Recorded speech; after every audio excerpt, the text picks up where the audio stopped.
প্রথমত হলো যে আসলে আমি যেটা মনে করি যে এটা খুবই সিগনিফিকেন্ট একটা সময় ওনার সফরটা হলো। অফকোর্স বাংলাদেশের মানুষের তো ধরেন বিএনপি, জামাত ইসলামী বা অন্যান্য সব দল মিলিয়ে একসাথে যেটা জনমানুষের প্রত্যাশা, যদি খলিলুর রহমান সাহেব ফাঁসির দণ্ডপ্রাপ্ত হাসিনাকে ফিরিয়ে আনতে পারেন।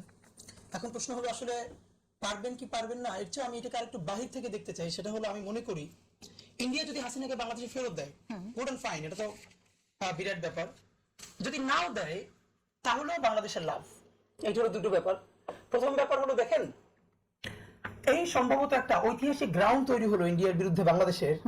প্রত্যেকটা ইন্টারন্যাশনাল ফোরামে কমিউনিটিতে প্রতিদিন বলতে পারবার যে ভারত আমার ফাঁসির দণ্ডপ্রাপ্ত আসামিকে আশ্রয় দিয়ে শুধু রাখে নাই, তাকে ভীষণভাবে সমাদরে রেখেছে।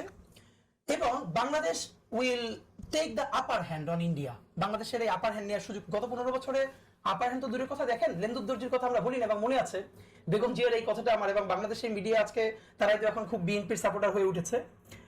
হাসিনা ক্ষমতায় আসার 1 বছর পর ইন্ডিয়া সফর করেছিল, তার প্রথম সফর। বেগম জি একটা স্টেটমেন্ট দিয়েছিলেন যে যদি দেশের ভালো কিছু হয় সে নিয়ে আসতে পারে, ওয়েলকাম করব।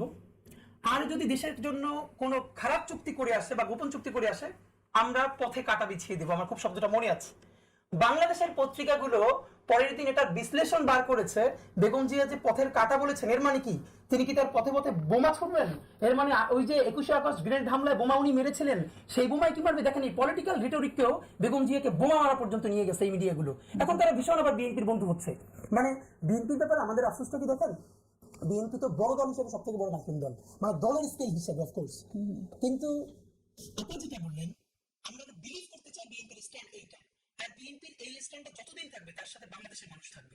কিন্তু বিএনপির কেউ কেউ যদি আওয়ামী লীগের ভোট দেয়, অফকোর্স জামাতের কথা বলছি, কিন্তু আমি জামাতের সাথে বিএনপির এই জায়গাটা বলতে চাই না কেন, দেখেন জামাত তো একটা ক্যাডার বেস পার্টি, তার অনেক বেশি মানে তার হিসাবটা ভিন্ন। কিন্তু বিএনপি তো বড় অর্থে গণদল এবং সব থেকে বড় দল বাংলাদেশে। যখন আওয়ামী লীগ ক্ষমতা ছিল তখনও বিএনপি সব থেকে বড় দল। তো বিএনপির তরফে যদি গুরুত্বপূর্ণ জায়গা থেকে এই দেখেন, আপনি একটা খেয়াল করবেন, এই যে আমাদের আন্তর্জাতিক অপরাধ ট্রাইব্যুনাল যে রায় দিল, এটা নিয়ে অলমোস্ট কোনো একাডেমিয়া থেকে বা গুরুত্বপূর্ণ জায়গা থেকে এর তদন্ত প্রক্রিয়া কেউ কিন্তু প্রশ্নবিদ্ধ করে নাই, তার সব চেষ্টা। কিন্তু বিএনপির একজন ধানের শীষের মনোনয়ন নিয়ে, ওনাকে আমি বিএনপির বলি না, আমি বলি ছাত্রলীগের ফজলুর রহমান সাহেব, উনি বিএনপিতে পড়েছেন।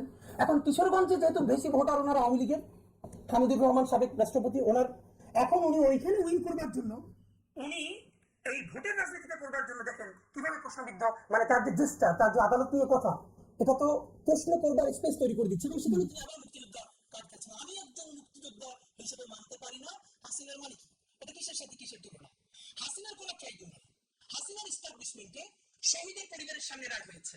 এবং আমি আপনাকে দায়িত্ব নিয়ে বলি, আমরা প্রসিকিউশনের সাথে বারবার বলবার চেষ্টা করেছি, আইনের বাইরেও তো আমরা দেশের সিটিজেন হিসেবে কিছু বোঝা করা থাকে, যে এই যে তদন্ত সংস্থা অথবা যে পুরো জার্নিটা, এটা ইন্টারন্যাশনাল যে কোনো কোর্টের বাইরে কোনো রায় হবে না। আপা আছেন, আপারও নিশ্চিতভাবে বলতে পারবেন, আপা তো আইনের মানুষ।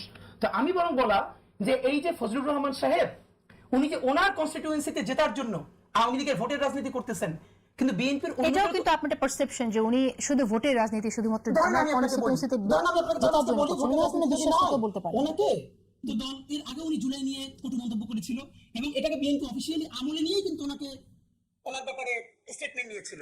এরপর আমরা দেখলাম ওনাকে নমিনেশন দেওয়া হয়েছে, ফাইন, ওকে, এটা সমস্যা নাই। কিন্তু ওনার এই বক্তব্য বিএনপির অন্যান্য কনস্টিটিউয়েন্সিতে যে ইম্প্যাক্ট করবে, এইটা বিএনপি অফিসিয়ালি না মানলে, আচ্ছা বিএনপি কতটুকু এটা বুঝে এটা আমরা শুনবো। বিএনপি না বুঝলে আমার কোনো সমস্যা নাই, কারণ আমি তো আর বিএনপির অ্যাডভাইজার না। আমাদের যেটা জায়গা, আমরা ন্যূনতম যারা ইনসাফের পক্ষে, জুলাইয়ের পক্ষে, জুলাই বলতে ইনসাফের পক্ষে, জুলাইয়ের তো ভিন্ন কোনো পক্ষ নাই, সবাই জুলাইয়ের পক্ষে, সেটা আমাদের কমন জায়গা হলো হাসিনার যে জায়গাটা। দেখেন বাংলাদেশের এই সর্বপ্রথম সুযোগ এসছে ইন্টারন্যাশনাল, আমি তো মনে করি এই যে আমাদের দ্বিতীয় দিন যেই ফর্মাল লেটারটা পররাষ্ট্র মন্ত্রণালয় থেকে ইন্ডিয়া দেওয়া হয়েছে, আপনি কি চিন্তা করতে পারেন যে 15 বছরের মধ্যে, গত 15 বছর এরকম একটা মজবুত স্টেটমেন্ট নিয়ে ইন্ডিয়াকে চিঠি দিতে ইস্যু করতে পারে বাংলাদেশ? এই গাছটা আমরা দেখতে পারতে চাই। এই ইন্টারিম যেটুকুন শুরু করলো, ধরেন ইন্টারিমের হাজার ব্যর্থতার পরে আমি যে জন্য তাকে কনগ্রাচুলেট করতে চাই, তার আমলে সে কিলার হাসিনার ভার্ডিক্টটা দিতে পেরেছে। এবার পরবর্তী যারা ক্ষমতায় আসবে তাদের উপর দায় বর্তাবে এই ট্রাইব্যুনাল তারা কতটুকু নিয়ে যাবে।